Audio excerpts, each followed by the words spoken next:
Salut à tous, dernière vidéo de la soirée, oui, un peu tardive, mais je voulais faire le résumé de ce qu'il y a eu aujourd'hui à travers l'Europe, le résumé du foot en Europe, parce que c'est vrai, la Ligue 1, mais c'est passé pas mal de choses. Et là, tous ceux qui sont ils ont tous eu un petit peu une actu, là.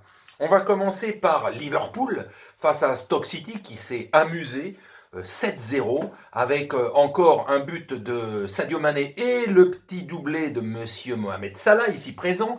Donc malgré toutes les absences, il manque 3-4 joueurs titulaires, l'infirmerie est pleine. Et Jürgen Klopp fait encore du très bon boulot. L'équipe est toujours surmotivée. Depuis 5 ans maintenant qu'il est à la tête de ce club, vraiment il fait de l'excellent boulot. Alors qu'on se disait ça va être très compliqué parce que la charnière centrale est capote pendant encore plusieurs semaines, voire plusieurs mois. Donc vraiment, beau boulot, 7-0 de la part de Liverpool. Ça a été plus compliqué pour Man City. J'avais fait une vidéo dans la journée pour encore parler de Mahrez, qui est quand même probablement l'un des meilleurs joueurs de l'équipe, mais que Guardiola ne met quasiment qu'une fois sur trois quasiment titulaire. On comprend pas tout. On comprend pas tout quand tu as de bons éléments mêlés. C'est s'il prouve sur le terrain qu'il est pas bon, tu le mets pas. Mais s'il est bon sur le terrain, mais qu'à chaque fois tu le mets juste 10 minutes, un quart d'heure, tu te fais pas une idée précise, alors que quand tu le mets titulaire, tu te rends compte qu'il est très bon et qu'il fait des dégâts. Donc ça, j'ai toujours du mal à comprendre, mais bon, c'est Guardiola qui est l'entraîneur, il se démerde, c'est son club, il fait ce qu'il veut. Petite victoire face à Southampton, c'était un sommet, l'air de rien, parce que c'était Southampton sur le podium de la Première Ligue, et donc défaite 1-0, un match correct de City, mais pas grandiose.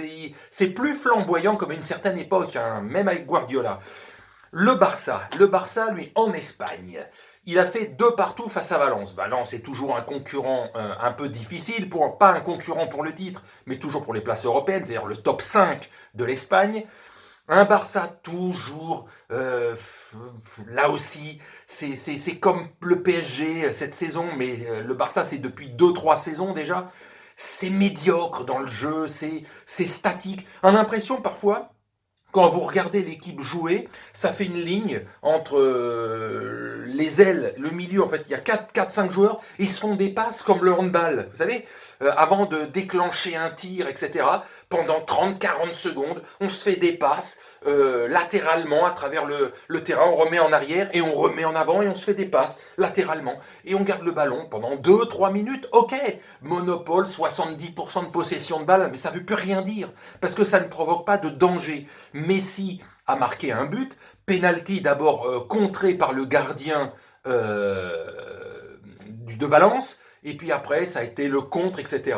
La balle a survolé un petit peu tout le monde, et Messi, malgré son mètre 68-69, hein, cette taille-là à peu près, a marqué de la tête. Bon, son 643e but, alors je l'ai noté parce que j'ai vu apparaître sur l'écran moment 643 buts, comme si c'était l'affaire du siècle. Je disais, ouais, d'accord, oui, c'est un des meilleurs buteurs de l'histoire, mais du Barça en tout cas. Mais pourquoi ce record plus en particulier? Il est déjà meilleur buteur de l'histoire du Barça, il est déjà meilleur buteur de la Liga, donc je ne comprenais pas. En fait, c'est le meilleur buteur de l'histoire avec un même club. Il a égalé le record de Pelé, le Brésilien, avec Santos, qui lui aussi avait marqué 643 buts avec son club de Santos, donc record mondial égalé, et donc évidemment, d'ici la fin de saison, il va le battre, parce qu'on ne sait pas si la saison prochaine, il va foutre le camp, ou encore beaucoup de cinéma avec le nouveau président élu fin janvier, il restera. On ne sait toujours rien. Mais pour l'instant, donc, il va sûrement devenir, d'ici la fin de saison, le meilleur buteur de l'histoire avec un même club. Donc, de partout le Barça, et le Barça qui stagne. Il n'est pas complètement paumé pour le titre, mais bon, quasiment. Le podium, ça sera pas si simple que ça. Il faudra une série avec 3-4 victoires d'affilée, le Barça remontera sur le podium. Mais c'est toujours, c'est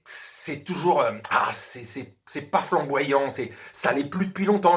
Depuis 2-3 saisons, on a l'image du Barça mais c'est pas ce qui est là depuis 2 ans et demi. C'est plus, faut arrêter le Barça. On a cette image de la grande période du Barça, je vous dis, de l'époque, de la fin de l'époque Ronaldinho, avec l'avènement de Messi, avec la grande époque Iniesta, Xavi, Messi, puis ça a fini avec Messi, Suarez, Neymar. Mais depuis le départ été 2017 de Neymar, l'équipe a régressé dans le jeu. Ils sont là dans les résultats, mais c'est depuis 2-3 ans, c'est plus flamboyant du tout. Et on a cette image du passé qui n'est plus du tout factuelle. Donc voilà. Donc côté Italie, la Juve, en attendant le Milan AC, voire avec le retour probable de Zlatan demain, et ben il y a CR7 qui nous claque encore un bon petit doublé avec encore un but de la tête où il décolle à peu près à 624 mètres du sol. Hein, il a carrément vu de l'autre côté du stade voir si sa bagnole est toujours bien garée sur le parking avant de redescendre et de mettre un but de la tête. Donc et puis un petit but, un petit peu sur un compte, paf, pied gauche en entrant dans la surface, comme disait le commentateur, que ça soit de la tête, que ça soit du pied droit, que ça soit du pied gauche, s'il est en position de marquer, il va essayer de tout faire pour le foutre dedans, et c'est fait. Doublé, 12 buts cette saison, il est tout simplement à 35 ans, le petit père, meilleur buteur de Serie A, en attendant de voir ce que Lukaku va faire demain et de ce que va faire Zlatan, qui est lui aussi co-leader avec Lukaku, avec 10 buts. Est-ce qu'ils vont rattraper CR7? Mais l'air de rien, les papis, Zlatan 39 ans et CR7 35 ans, sont toujours au sommet. Ça, c'est bon. Et pour finir ce tour d'Europe, nous avons ce qui s'est passé en Bundesliga, en Allemagne. Le choc entre Leverkusen et le Bayern, les deux premiers du championnat. L'arrivée, victoire du Bayern in extremis dans les toutes dernières minutes du jeu, 91e, 92e minute de jeu, et un doublé de Lewandowski. Alors, deux petites boulettes, on va dire, de la part de la défense, parce qu'à un moment donné, sur un centre, il y a carrément le gardien et le défenseur de Leverkusen qui se neutralisent entre eux. C'est-à-dire que le gardien, il ne peut pas sauter plus haut parce que le joueur de la tête le gêne, le défenseur, et en même temps, le joueur de la tête ne peut pas bien défendre parce que le gardien, en mettant sa main, le gêne. Ils se gênent entre eux et le ballon leur passe au-dessus. Et derrière, pour réceptionner, toujours bien placé, Mister Lewandowski, lui aussi, 32 balais, est toujours au top, là. Et le but de la fin, donc une mauvaise passe en retrait, et lui, il est là, le contre, et boum, c'est le but, victoire. 17e but de la saison, doublé aujourd'hui, 17e but de la saison, il est largement meilleur buteur de la Bundesliga, comme il l'était déjà la saison dernière. 32 balais pour l'instant, l'âge ne le touche pas, le mec. Donc voilà.